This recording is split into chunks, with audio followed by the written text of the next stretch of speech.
నమస్కారం, నేను Kavya. Metro news కి స్వాగతం. వైసీపీ ప్రభుత్వంలో బీసీలకు సరైన గౌరవం దక్కడం లేదని ఎమ్మెల్సీ జంగా కృష్ణమూర్తి అన్నారు. కార్యకర్తలు అనుచరులతో చర్చించి తన రాజకీయ భవిష్యత్ నిర్ణయంపై ప్రకటన చేస్తామని తెలిపారు. విద్యానగర్లో ఎమ్మెల్సీ జంగా కృష్ణమూర్తి మీడియాతో మాట్లాడుతూ అనిల్ కుమార్ యాదవ్ చేసిన వ్యాఖ్యలు ఆయన అజ్ఞానానికి నిదర్శనమన్నారు. ఎవరో తన వెనక ఉండి మాట్లాడిస్తున్నారని చెప్పడం సరికాదన్నారు. పదవుల కోసం భజన చేసే నైజం తనది కాదని, అనిల్ కుమార్ యాదవ్కు తన గురించి మాట్లాడే అర్హత లేదన్నారు. మొదటి నుంచి పేద వర్గాల అభివృద్ధి కోసం పనిచేశాను కానీ పదవుల కోసం పక్కదారులు తొక్కలేదన్నారు. మాజీ మంత్రివర్యులు అనిల్ కుమార్ యాదవ్ గారు ఈ రోజున నా గురించి మాట్లాడటం జరిగింది. ఆయన ఎందుకు మాట్లాడారో, ఏ విధంగా మాట్లాడుతున్నారో ఆయనకు తెలుసో తెలీదో నాకు తెలియదు, కానీ నాకేదో ఎవరో స్క్రిప్ట్ ఇచ్చారని, ఆ స్క్రిప్ట్ ద్వారా నేను మాట్లాడటం మాటల మొత్తం వెనుక ఎవరో ఉన్నారనే విధంగా మాట్లాడటం అనేది ఆయన అజ్ఞానానికి నిదర్శనం. నా గురించి నీకు తెలుసో లేదో కానీ నా రాజకీయ జీవితం తెలిసిన పుస్తకం. సంపాదన కోసమో పదవుల కోసమో ఏదో విధంగా అరువులు చాల్చాల్సిన అవసరం లేదు. రాజకీయాలంటూ నాకు ఒక ఆలోచన విధానం ఉంది, నాకు ఒక వ్యక్తిత్వం ఉంది. మీరు మాట్లాడిన 4.5 సంవత్సరాల పాటు కూడా భజన చేస్తూ నేను ఎప్పుడు కూడా భజన చేసే సాంప్రదాయం, లేకపోతే ఒకప్పుడు పోవటం కానివ్వండి, అధికారం ఉన్నప్పుడు విర్రవేగటం కానివ్వండి, అధికారం లేనప్పుడు ఏదో విధంగా ఉండేటువంటి నైజం నాది కాదు. ఏ విషయం మాట్లాడినప్పుడు కూడా దానికి సంబంధించినటువంటి ఒకళ్ళు పగడాలను లేకపోతే ఒకళ్ళని నిందించాలన్న విషయం కాదు. చివరి శ్వాస వరకు బీసీల అభ్యున్నతి కోసం పని చేస్తామన్నారు. ఇప్పటికైనా బీసీ వర్గాల ప్రజలు వాస్తవాలను తెలుసుకోవాలన్నారు. కార్యకర్తలకు సంబంధించి వాళ్ళ అభిప్రాయాలు చెప్పారు. ఏ నిర్ణయం అయినా మీరు ఆలోచించి తీసుకోండి, ఆ నిర్ణయానికి మేము కట్టుబడి ఉంటాం. మీరు మంచి నిర్ణయం తీసుకుంటున్నటువంటి నమ్మకం మాకుంది.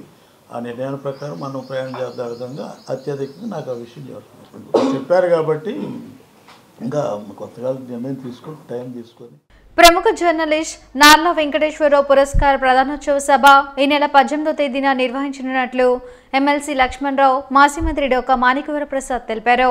నార్ల వెంకటేశ్వరరావు పురస్కార సభకు సంబంధించిన కరపత్రాలను బ్రాడీపేట యూటీఎఫ్ కార్యాలయంలో ఎమ్మెల్సీ లక్ష్మణరావు, మాజీ మంత్రి డోకా మాణిక్యవరప్రసాద్ ఆవిష్కరించారు.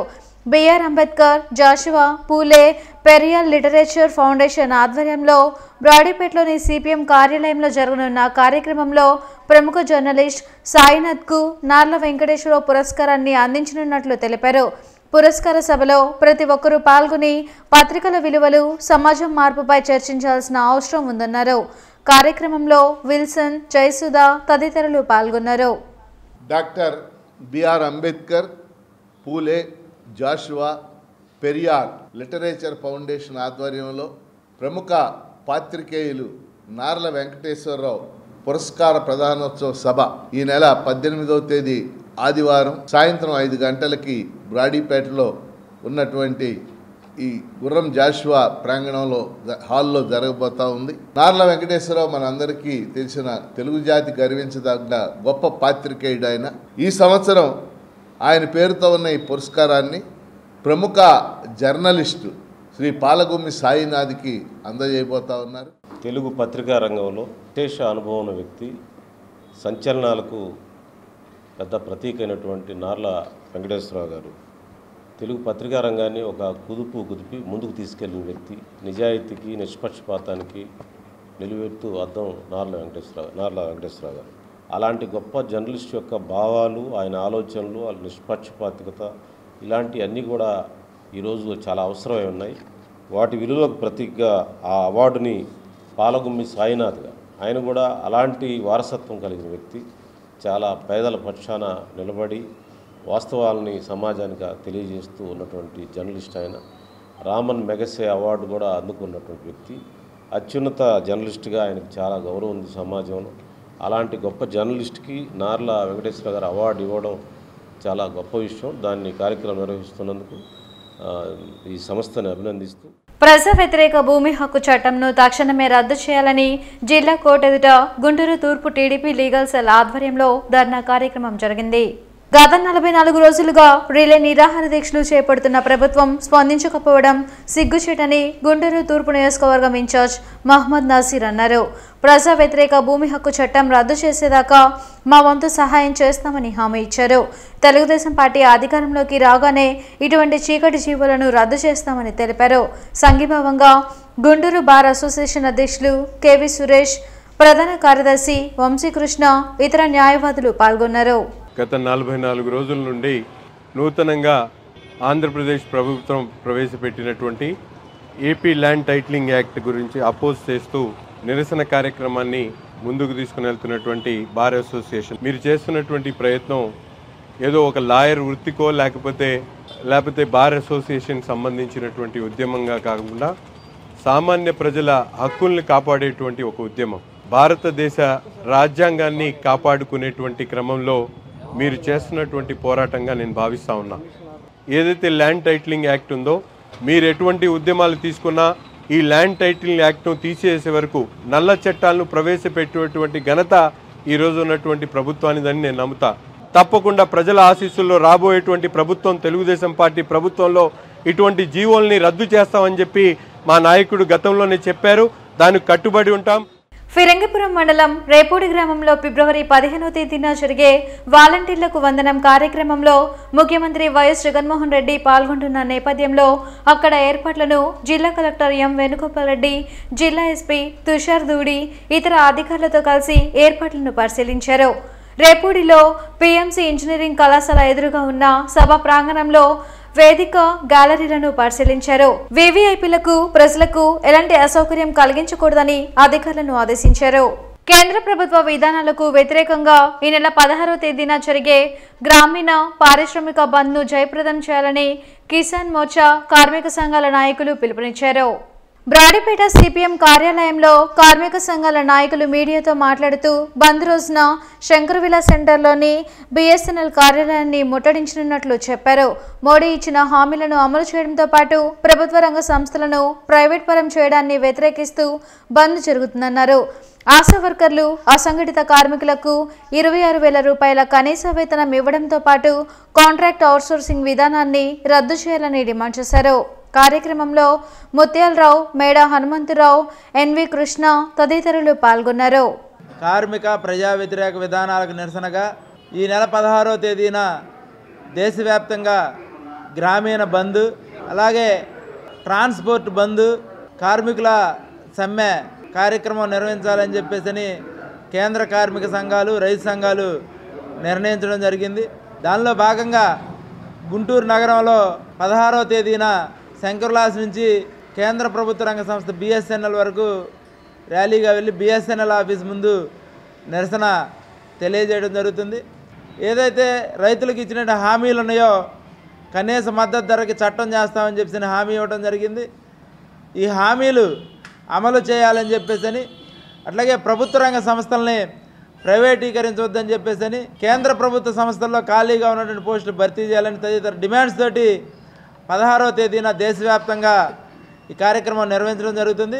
అందరూ పాల్గొని జయప్రదం చేయాలని చెప్పేసి విజ్ఞప్తి చేస్తా ఉన్నాం. కేంద్ర ప్రభుత్వం ఏదైతే రైతులకి నల్ల చట్టాలు తీసుకొచ్చి వాళ్ళ రైతులు నడ్డి విచ్చే పద్ధతుల్లో అనుసరిస్తున్న విధానాలు, కార్మిక చట్టాలు 29 చట్టాలను రద్దు చేసి 4 కోళ్లుగా చేసిన విధానాలకు వ్యతిరేకంగా గ్రామీణ హామీ పథకానికి 2 లక్షల కోట్ల రూపాయల బడ్జెట్ కేటాయించాలని చెప్పేసి 200 రోజుల పనిదినం కల్పించాలి, రోజుకు 600 రూపాయలు కూలి ఇవ్వాలని చెప్పేసి తర్వాత డిమాండ్ తోటి సంయుక్త కిసాన్ మోర్చా సుమారు 540 రైతు సమన్వయ సంఘాలు కలిపి ఈ నెల 16వ తారీఖున గ్రామీణ బంధు పారిశ్రామిక సమ్మె చేయాలని చెప్పేసి నిర్ణయం మేరకు రేపు జరగబోతా ఉంది.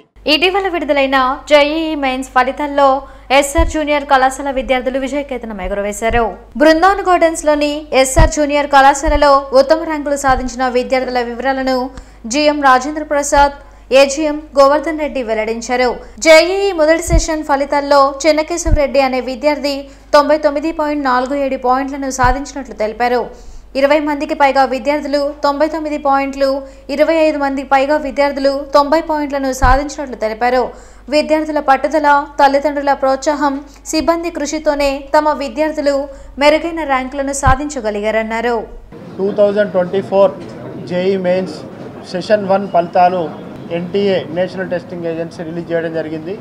ఈ ఫలితాలలో ఎస్ఆర్ విద్యా సంస్థలు మనకు ఆంధ్రప్రదేశ్, తెలంగాణ, కర్ణాటక 3 రాష్ట్రాల్లో స్థాపించబడిన ఈ సంస్థ.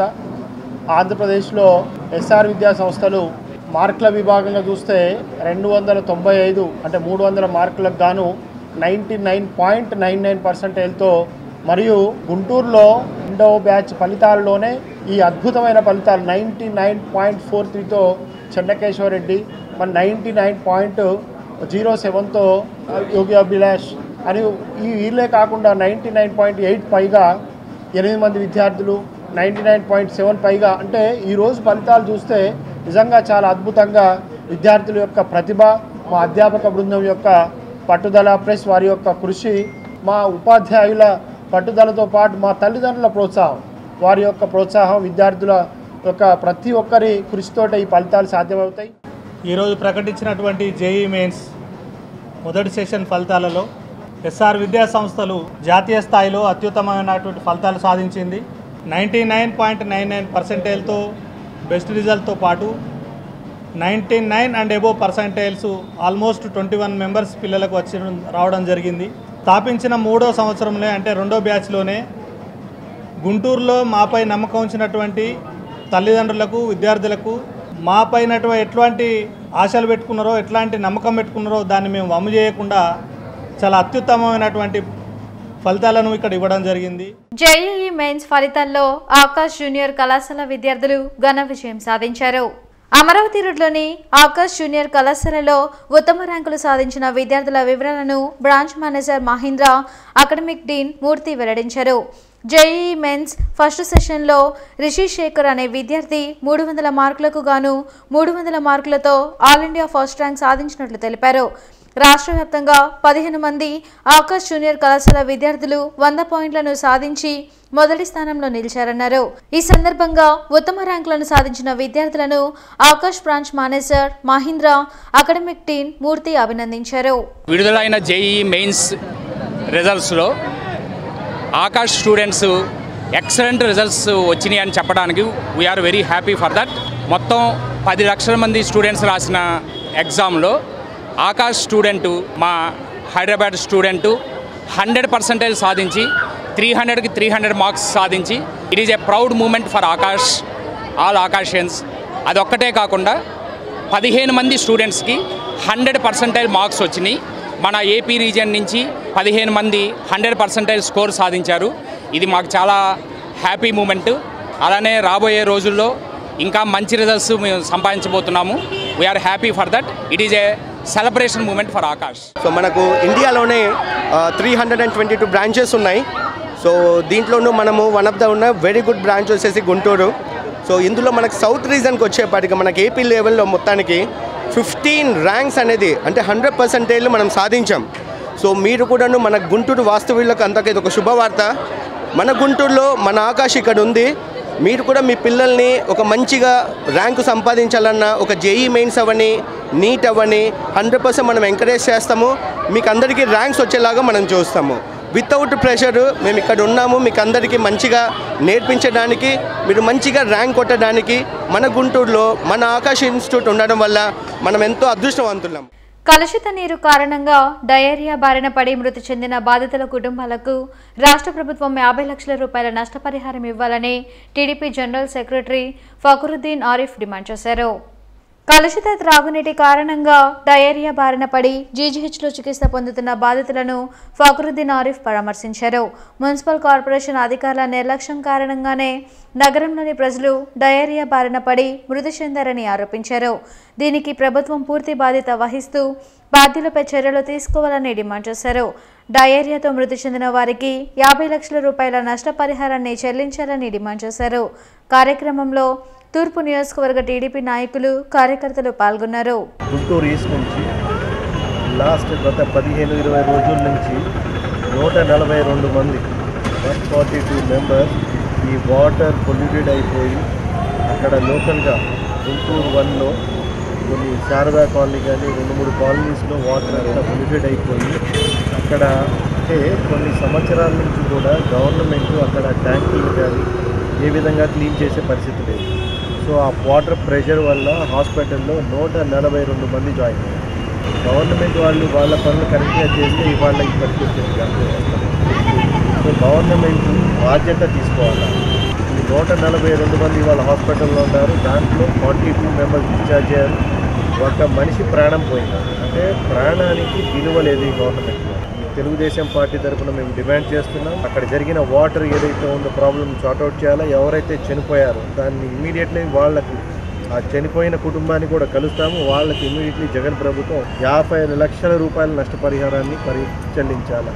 మిర్చి దిగుమతులు ఎక్కువగా ఉన్నందున రేపు ఒక్కరోజు మిర్చి దిగుమతులను నిలిపివేస్తున్నట్లు మిర్చి యార్డ్ చైర్మన్ నిమ్మకాయల రాజనారాయణ వెల్లడించారు. కావున రైతులు దీనిని గమనించి మిర్చి సరుకును మరుసటి రోజు నుంచి దిగుమతులు చేసుకోవచ్చని తెలిపారు.